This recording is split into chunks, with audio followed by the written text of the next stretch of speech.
জজ সাহেব, সবকিছুর পিছনে ছিল ওই মোহনা সেন। যে মানুষটা মারাই যায়নি সেই মানুষটার মার্ডার কি করে হয়? কোর্টে যখন পুলিশ ভিডিওটাকে সত্যি প্রমাণ করে সেই সময় স্বপনকে নিয়ে আদালতে হাজির হয়ে এমনটাই বলছিল শুভলক্ষ্মী। স্বপনকে দেখে অবাক হয়ে যায় সবাই, ভয় পেয়ে যায় আকাশ। এমনটাই দেখবে, তাই বিস্তারিত জানতে প্লিজ আমার এই ছোট্ট চ্যানেলটি সাবস্ক্রাইব করে দেখার অনুরোধ থাকবে। আজকের পর্বে রিভিউতে দেখা যাবে শুভলক্ষ্মী যখন স্বপ্নাকে চেপে ধরে কিন্তু কিছুতেই স্বপ্নার মুখ থেকে কথা বের করতে পারে না, ওদিকে মিস গুহ বাবলুকে চেপে ধরে যে তুমি হাসপাতাল থেকে এইসব সরঞ্জাম কেন আনছো, বলো এইসব ওষুধারি জিনিসপত্র কেন আনছো? অবশ্যই বাড়িতে কেউ আছে অসুস্থ। এদিকে শুভলক্ষ্মী ভাবনায় পড়ে যায় যে সত্যিই তো স্বপন এই মেডিসিন গুলোই তো এখানে নিয়ে এসেছে। বাড়িতে কেউ অসুস্থ না থাকলে এই মেডিসিন গুলো কেন বাবলু আনবে? এদিকে স্বপ্না এসে বলে, এই শুভদি, তুমি আবার কি ভাবতে বসে গেছো? প্লিজ তুমি এখান থেকে যাও। আমার দাদা মার্ডার হয়েছে, মার্ডার। আমার মনের অবস্থা বুঝতে পারছো তো? আর তখনই শুভলক্ষ্মী বলে, তোর দাদা মার্ডার হয়েছে কিন্তু আমার স্বামী নির্দোষ হয়ে এখন সাজা ভোগ করছে। স্বপ্না বলে, তাতে আমি কি করব? তোমরা তো উকিল ধরেছো, সেই উকিলকে বলো না সত্যিটা প্রমাণ করতে। আমার সেখানে কিচ্ছু করার নেই। আর তখনই শুভলক্ষ্মী বলে, তাহলে তুই ঠিক করেছিস, তুই কিছু বলবি না তাই তো? ঠিক আছে, যেহেতু তুই কিছু বলবি না তাহলে আমি এখানে থেকে কি করব? আমি চলে যাচ্ছি, তবে হ্যাঁ, তোর সঙ্গে কথা হবে এবার আদালতে। আর তখনই স্বপ্না বলে, যেখানে ইচ্ছে সেখানে তুমি যা ইচ্ছে করো, তবে এখন তুমি এখান থেকে যাও। যদি তুমি এখান থেকে না যাও তবে কিন্তু আমি পুলিশকে ফোন করব। পুলিশের কাছে তোমার নামে বাধ্য হব ডায়েরি করতে, অভিযোগ করতে।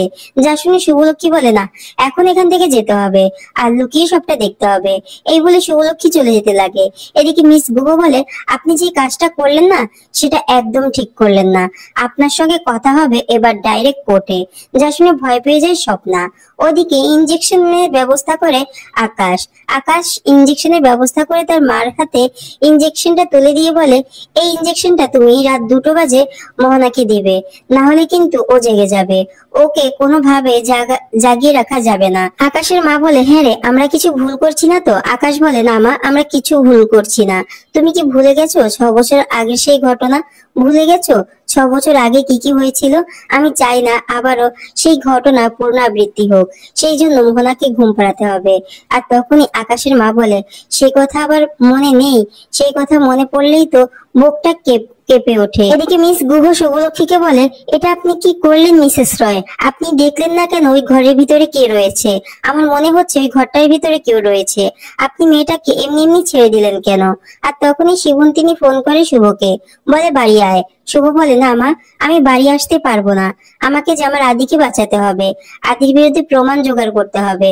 সেই জন্য আজ রাতে আমি বাড়ি ফিরবো না। তুমি আমার জন্য চিন্তা করো না, আমি ঠিক আছি, তবে আজকে আমি বাড়িতে কিছুতেই ফিরতে পারবো না। এ বলে ফোনটা রেখে দেয়। এদিকে মিস গুহ বলে, আপনি সত্যিই কাজটা ঠিক করলেন না। আর তখনই শুভলক্ষ্মী বলে, আমি ভেবে চিন্তেই কাজটা করেছি। স্বপ্না তো এমনিতেই কিছু বলছে না, তার উপরে যদি এখন জোর করে ঘরটা খুলতে যাই সেখানে ও চিৎকার চেঁচামেচি করে লোক জড়ো করবে, আর সেটা আমি চাই না। তাই এখন আমাদের যেটা করতে হবে সেটা প্ল্যান মোতাবেক করতে হবে। আপনি এখন এখান থেকে চলে যান, কাল সকালে আমাদের দেখা হবে। আর তখনই মিস গুহ বলে, কি বলছেন কি?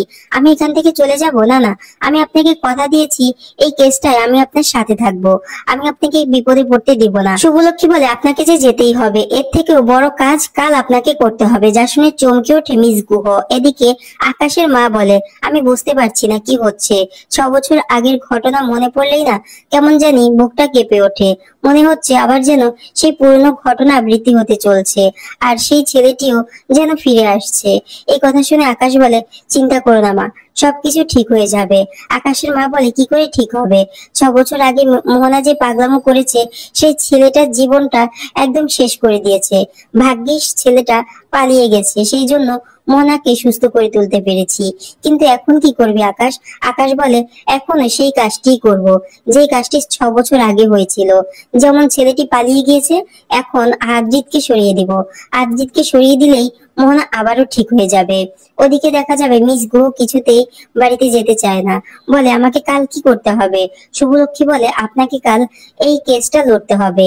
এই কথা শুনে চমকে ওঠে মিস গুহ, বলে, না না, আমি কি করে পারবো? না না, আমি পারবো না। আর তখনই শুভ ভরসা দেয়, বলে, আপনার ভিতরে যে যা আছে অন্য কোনো উকিলের ভিতরে সেটা নেই। আপনি নিজেও জানেন না আপনি কি।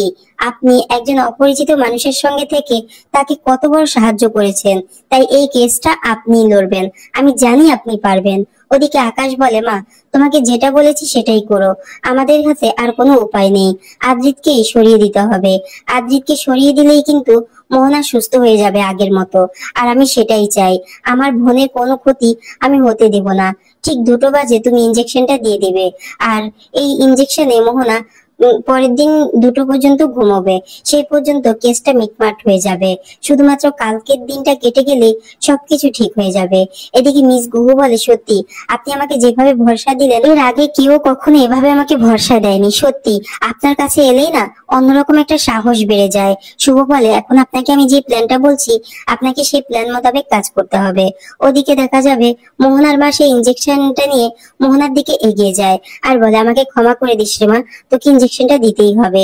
এই বলে যখন ইনজেকশনটা পুশ করতে যাবে আর তখনই মোহনা হাত ধরে নেয়। মোহনা হাত ধরে নিতেই মোহনার মা ভয় পেয়ে যায়, বলে, মোহনা। মোহনা বলে, ইনজেকশনটা এখন আমার নয়, তোমার প্রয়োজন মা, তোমার প্রয়োজন।